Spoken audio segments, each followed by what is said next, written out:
तो चलिए आज बात करते हैं एक ऐसी इंडस्ट्री की जिसके बारे में राय बटी हुई है। डॉक्टर उज्ज्वल पाटनी की किताब के जरिए हम एक बड़े सवाल का जवाब ढूंढने की कोशिश करेंगे। सवाल है नेटवर्क मार्केटिंग।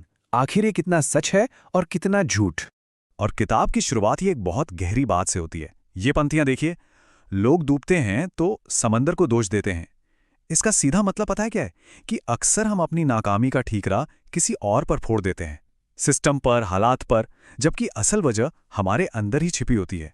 यहीं से असल में आत्ममंथन का सफर शुरू होता है। तो इस पूरे टॉपिक को समझने के लिए हम एक एक करके इन पॉइंट्स पर बात करेंगे। पहले तो यही जानेंगे कि ये सच है या झूठ, फिर समझेंगे कि लोग इसमें फेल क्यों हो जाते हैं। इसके बाद कुछ सबसे बड़े भ्रम और उनकी सच्चाई को देखेंगे।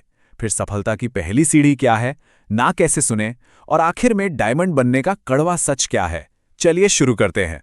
तो सबसे पहले इसी सवाल से जूझते हैं जो सबके मन में होता है, नेटवर्क मार्केटिंग सच या झूठ। लेकिन देखिए, कामयाबी की बात करने से पहले ये जानना ज्यादा जरूरी है कि लोग आखिर फेल क्यों होते हैं। वो कौन सी आम गलतियां हैं जो लोग करते हैं। पहला और सबसे बड़ा कारण, लोग इस बिजनेस को सीरियसली ही नहीं लेते। मतलब इसे एक पार्ट टाइम हॉबी या टाइम पास जैसा समझते हैं। जरा सी मुश्किल आई और बस हार मान ली। अब सोचिए, क्या कोई किराने की दुकान वाला एक दिन ग्राहक नहीं आने पर दुकान बंद कर देता है? नहीं ना। लेकिन यहां लोग ऐसा ही करते हैं। दूसरी बात, इसे अपना बिजनेस मानते ही नहीं। हमेशा एक ब्लेम गेम चलता रहता है। अपलाइन ने मदद नहीं की, डाउनलाइन काम नहीं कर रही। अरे भाई, बिजनेस तो आपका है, जिम्मेदारी भी तो आपकी ही होगी ना। ये ओनरशिप वाली फीलिंग ही नहीं आती। और तीसरा कारण है सपनों का ना होना।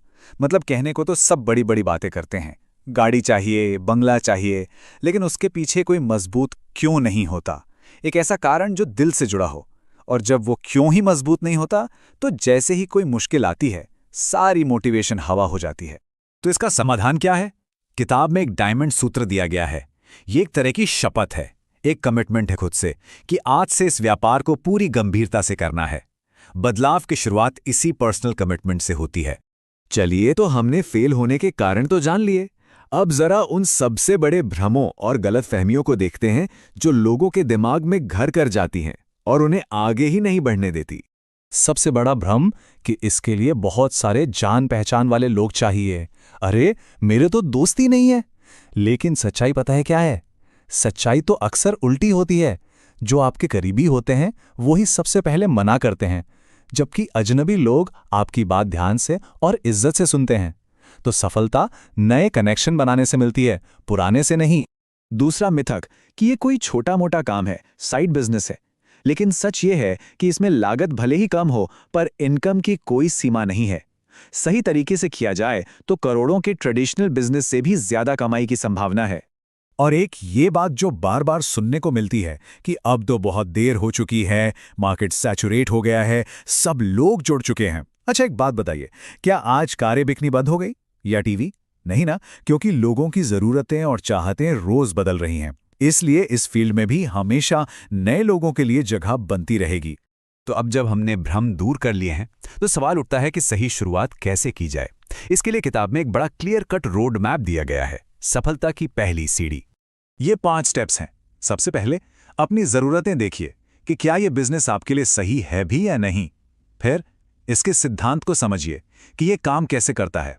उसके बाद जिस कंपनी से जुड़ रहे हैं उसकी पूरी पड़ताल करें। चौथा, एक अच्छा अपलाइन मतलब एक अच्छा मेंटर चुनें। और पांचवां, एक ऐसा सपना देखें जो आपको सोने ना दे, एक ऐसा सपना जो खुली आंखों से देखा जाए। अब कई लोग सोचते हैं कि इसमें पैसा आता कहां से है। ये टेबल इस बात को बहुत आसानी से समझाता है। देखिए, नॉर्मल सिस्टम में कोई 100 रुपए की चीज फैक्ट्री से निकलकर ग्राहक तक पहुंचते पहुंचते महंगी हो जाती है, क्योंकि बीच में विज्ञापन, डिस्ट्रीब्यूटर, होलसेलर, रिटेलर, इन सब का खर्चा जुड़ जाता है। नेटवर्किंग सिस्टम में बस इन्हीं बिचौलियों को हटा दिया जाता है और जो पैसा बचता है वही कमीशन के तौर पर नेटवर्कर्स में बांट दिया जाता है। तो पैसा हवा से नहीं बल्कि बचत से आ रहा है। अब आते हैं सबसे बड़ी मुश्किल पर, ना सुनना, रिजेक्शन। ये वो चीज है जो अच्छे अच्छे लोगों का हौसला तोड़ देती है। तो चलिए देखते हैं कि इस ना का सामना करने के लिए किताब में कौन से उसूल बताए गए हैं। शुरुआत इस लाइन से करते हैं, हम परों से नहीं हौसलों से उड़ा करते हैं। क्या कमाल की बात है। मतलब आपकी उड़ान आपके हालात पर नहीं, आपकी भीतरी ताकत, आपके हौसले पर निर्भर करती है। तो सवाल वही है, आखिर इस ना का सामना करें तो करें कैसे? क्या है वो माइंडसेट जो टिके रहने के लिए चाहिए? इसका जवाब 3 बातों में छुपा है। पहली, सबसे बुरी स्थिति को पहले ही मान लीजिए। क्या होगा? सामने वाला ज्यादा से ज्यादा नहीं ही तो बोलेगा, कुछ और तो नहीं कर सकता ना। दूसरी बात, ये उम्मीद ही मत रखिए कि पहली बार में कोई हाँ बोल देगा। तुरंत हाँ की उम्मीद ही निराशा की जड़ है। और सबसे जरूरी तीसरी बात, ये समझिए कि ना आपके प्रस्ताव को मिली है, आपकी शख्सियत को नहीं। कोई आपको रिजेक्ट नहीं कर रहा, वो सिर्फ उस बिजनेस को मना कर रहा है। और अब आखिर में बात करते हैं उस कड़वे सच की, वो खरी खरी बातें जो डायमंड बनने यानी टॉप पर पहुंचने के लिए जरूरी हैं। और वो सच बिल्कुल सीधा और साफ है। घर बैठे कुछ नहीं होगा। आराम करने से, सोफे पर पड़े रहने से सफलता नहीं मिलती। इसके लिए बहाने छोड़ने होंगे, घर से निकलना होगा और लगातार फील्ड में काम करना होगा। इसके अलावा कोई दूसरा रास्ता है ही नहीं। और ये पूरी चर्चा हमें एक बहुत ही जरूरी सवाल पर लाकर छोड़ देती है। एक ऐसा सवाल जो हर किसी को रोज रात सोने से पहले खुद से पूछना चाहिए कि आज का जो दिन बीता, क्या उस दिन मैंने जो भी किया वो मुझे मेरे लक्ष्यों के करीब ले गया या फिर उनसे और दूर कर दिया।